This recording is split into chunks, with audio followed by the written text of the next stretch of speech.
ब्रह्मोस क्षेपणास्त्र मिसफायर प्रकरणामध्ये भारताच्या हवाई दलाकडून मोठी कारवाई करण्यात आली आहे। या प्रकरणी दोषी आढळलेल्या हवाई दलातल्या 3 अधिकाऱ्यांना सेवेतून बडतर्फ करण्यात आले। क्षेपणास्त्र मिसफायरच्या घटनेनंतर जागतिक पातळीवर त्याचे पडसाद उमटले होते।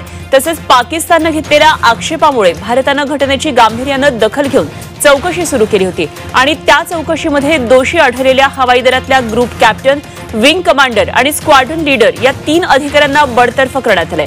मार्चमध्ये भारताचं ब्रह्मोस क्षेपणास्त्र एका चुकीमुळे पाकिस्तानात जाऊन कोसळलं होतं आणि या प्रकरणात हवाई दलाने जबाबदार अधिकाऱ्यांवर कारवाई केली आहे। छत्रपतींचा विचार म्हणजे